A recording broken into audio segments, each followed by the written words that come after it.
in an effort to keep my mother's secret buried. Part 1. Oh, what a tangled web we weave. Sir Walter Scott. 1.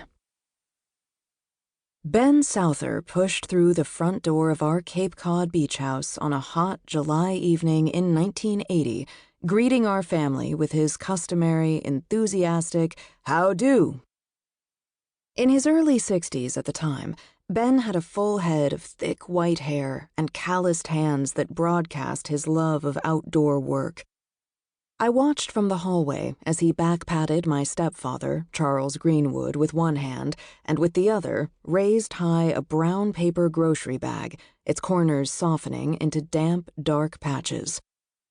"Let's see what you can do with these, Malabar," Ben said to my mother, who stood in the entryway beside her husband. He presented her with the seeping package and gave her a peck on the cheek. My mother took the sack into the kitchen and placed it on the butcher block counter, where she unfolded the top and peeked inside.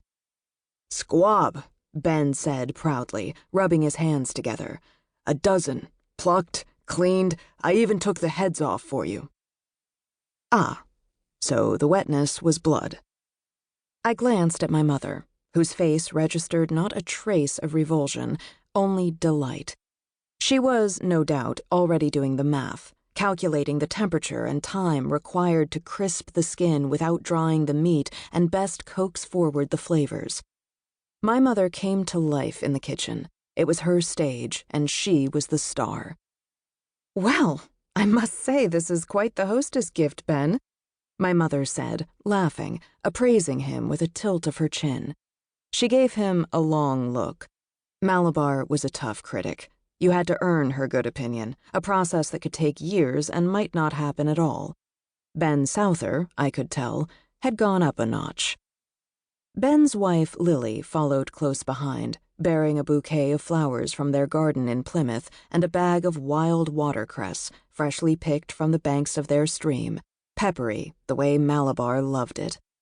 About a decade older than my mother, Lily was petite and plain pretty, with graying brown hair and a lined face that spoke of her New England practicality and utter lack of vanity.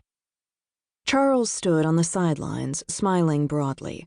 He loved company, delicious meals, and stories from the past, and this weekend with his old friend Ben and Ben's wife Lily promised an abundance of all. I'd known the Southers since I was 8, when my mother married Charles. I knew them in the way that a child knows her parents' friends, which is to say, not well and with indifference. I was 14. The cocktail hour, a sacred ritual in our home, commenced immediately. My mother and Charles each started with their usual, a tumbler of bourbon on the rocks, had a second, and then progressed to their favorite aperitif, which they called the Power Pack, a dry Manhattan with a twist. The Southers followed my parents' lead, matching them drink for drink. The four of them meandered and chatted, cocktails in hand, from the living room out to the deck, and then later across the lawn to the wooden stairs that led down to the beach. There they enjoyed the coastal abundance before them. Brackish air, a sky glowing pink with sunset, the ambient sounds of seagulls, boats on moorings, and distant waves. My older brother Peter made his entrance after a long day's work as a mate on a charter fishing boat out of Wellfleet. He was 16, blonde and tan. His lips split from too much salt and sun. He and Ben talked striped bass, what they were eating, sand eels, where they were biting, past the bars but still close to shore.